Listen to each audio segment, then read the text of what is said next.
What are the biggest issues facing Armenia's economic development today? 1. The government is unable to work effectively with, or for the people. 2. The government lacks transparency, legitimacy, meritocracy, and resources. 3. The diaspora is not fully incorporated with the state of Armenia. So, let's look at viable solutions for each one of these problems in detail. The government is unable to work effectively with, or for the people. What does this mean? The Armenian government lacks the ability to work with the people, which is mostly caused by being overly bureaucratic. As Eric Hakopian, the Armenian political scientist for CivilNet stated, in the past if you wanted to get something done, you had to pay a bribe, and it would happen. Since Pashinyan has come to power, you cannot pay the bribe, and you cannot get anything done. Bureaucracy in the transitional economies of Europe and the former Soviet Union is quite different from the civil service familiar in most Western market economies. In Western countries, the stated ideal of bureaucracy resembles the Weberian model of a professional civil servant, distinct from the political structure of government, selected competitively on the basis of their merit, with rule-based decision-making, and a predictable career path that assures tenure despite changes in political administrations. Transitional economies of the post-Soviet Union, in contrast, inherited bureaucracies from their socialist pasts, based on a very different model, with different rules and norms of behavior, where the distinctions between bureaucratic and political structures, or for that matter between bureaucracy and the legal system, bureaucracy and commercial enterprises, or bureaucracy and civil society, are only beginning to emerge and the lines of demarcation are still fuzzy and in flux. In a report from July 2020, from GAN Integrity, it stated, businesses operating or planning to invest in Armenia face high corruption risks. Progress has been made to fight pervasive corruption, however, the close relationship between oligarchs and political and business circles raise concerns about cronyism and influence. The criminal code criminalizes several forms of corruption including active and passive bribery, extortion, and abuse of office. Gifts and facilitation payments are also considered illegal in Armenia. Nonetheless, these practices are widespread. The Armenian government lacks the ability to work for the people, which is most evident by the fact there are currently 49 active political parties, in a country of only 3 million people.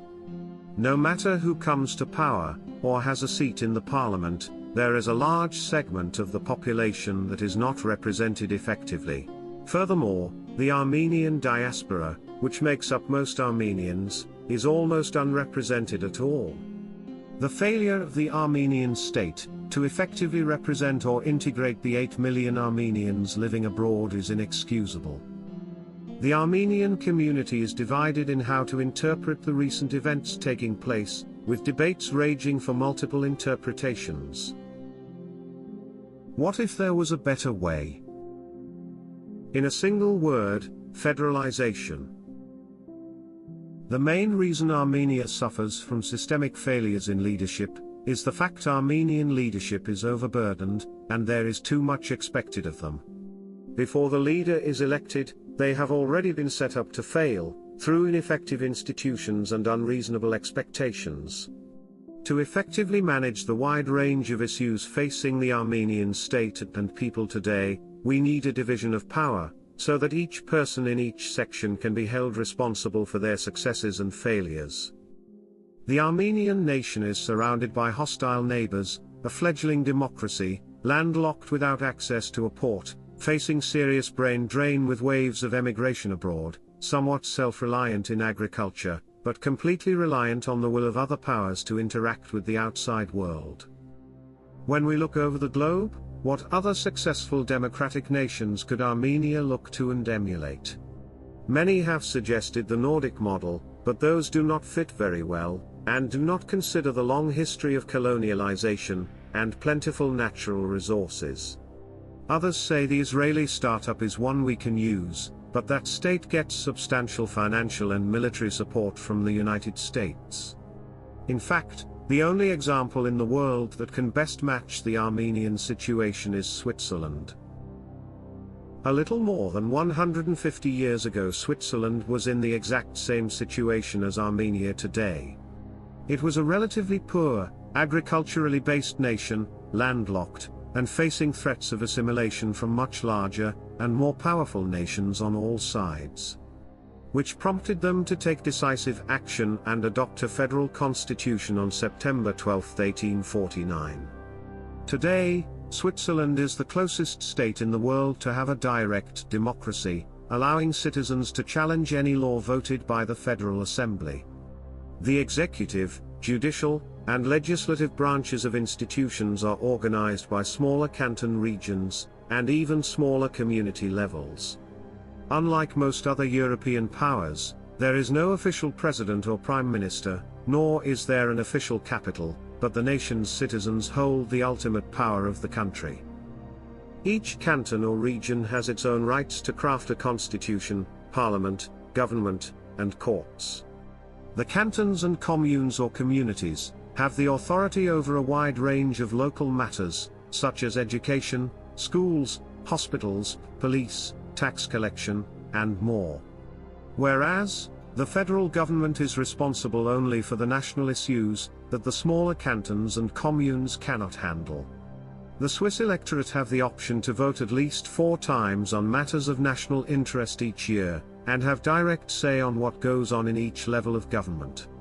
If you are dissatisfied with a particular law or elected official, instead of waiting for them to leave office or someone else to change it, citizens have 100 days to collect 50,000 signatures to amend it. What better way for the government to work for and with the people than in a federal direct democracy?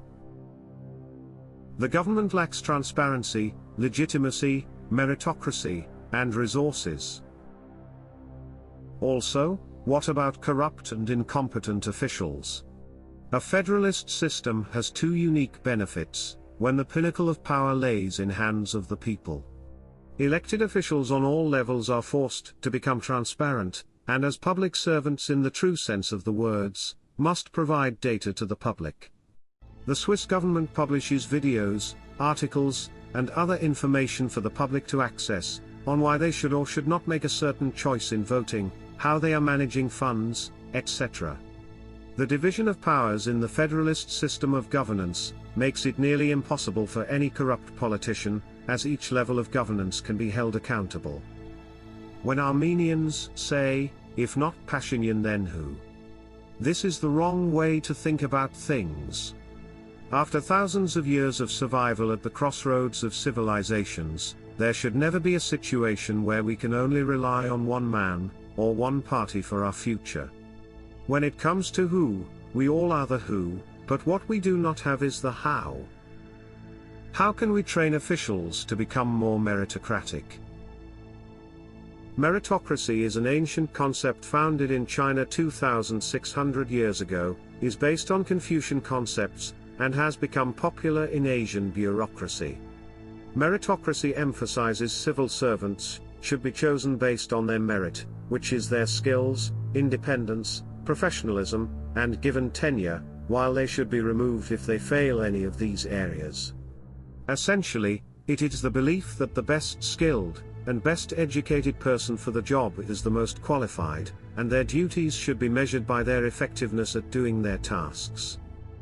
In a federalist system, the highest skilled people begin by working from the bottom. By gaining experience at the lower community levels, and building a track record with the people above and below, the public servant can move up to the canton or regional level.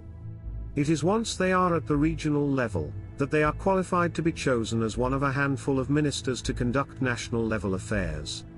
While some may argue that creating more levels of governance would make governance less efficient, instead, what is created is a system that rewards effective leadership, and punishes poor leadership. The division of powers allows for no one person or group to become strong enough to influence affairs. What we are experiencing today in Armenia is in effect a legitimacy crisis. A federalist system that encourages meritocracy helps to solve legitimacy, but these days we can integrate technology to become even more efficient and save resources. You may not know this, but since 2005, Estonians have been able to vote online, and from anywhere in the world, with the use of blockchain. Estonians have integrated blockchain solutions in governance, since before people knew what blockchain was. Estonians can log in with their digital ID card, and vote as many times as they want, before the deadline, with each vote cancelling the last. This technological solution has helped to protect Estonian voters against fraud, and promote trust in the government. Branding itself the first digital republic in the world, Estonia has digitized 99% of its public services. And, in an era when trust in public services are declining across the globe, Estonia persistently achieves one of the highest ratings of trust in government in the EU. The Estonian government claims that this digitization of public services saves more than 1,400 years of working time, and 2% of its GDP annually. Voting online is just the start. Estonia offers the most comprehensive governmental online services in the world. More specifically, Estonia uses blockchain technology to protect e-services such as the e-health record, e-prescription database, e-law, and e-court systems, e-police data, e-banking, e-business register and e-land registry. No more taking time off work, running around, filling out paperwork, lining up to get it stamped. Now, everything can be done from your smartphone. These e-services are part of the broader e-Estonia program, a movement to facilitate citizen interactions with the state using electronic solutions. One particular initiative that has been praised for its innovativeness and potential is the e-residency program, which was launched in late 2014, and allows non-Estonians to access services such as company formation, banking, payment processing, and taxation. It is aimed at location-independent entrepreneurs, such as software developers and writers. By adopting blockchain to assist almost all the functions of governance, we are on the cusp of a revolution in democracy and efficiency, the decentralization of governance. In the same way, a few decades ago, people could not imagine how computers will become such a vital role in our daily lives. Blockchain technology is the next step in our digital revolution.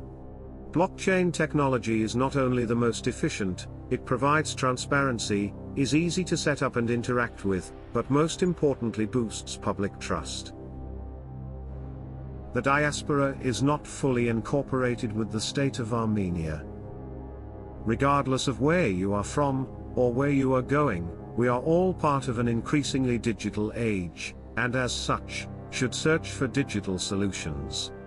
Technology allows us to turn each weakness into a strength, and the diaspora is no different. Armenia is facing a brain drain, constant emigration, and the diaspora has been left feeling like nothing more than a helpless bystander to the Armenian nation. But, what if the fact that Armenians are employed in 140 different countries around the world could be our greatest asset? In a post-COVID-19 world, the business community has been forced to accelerate a longer-term trend that was well in the making, a shift to online. The barriers between our co-workers have fallen, as more and more people can work from home and interact online. The diaspora is full of talented, well-educated, and successful individuals. Instead of trying to bring them to Armenia, what if we brought Armenia to them? What the diaspora needs most is simply organization. Across the globe, a new economy is forming, a freelance economy, allowing people to take on jobs and roles across the planet. Famous websites such as Fiverr and Upstart allow you to hire people from almost any country for your business, and pay per gig.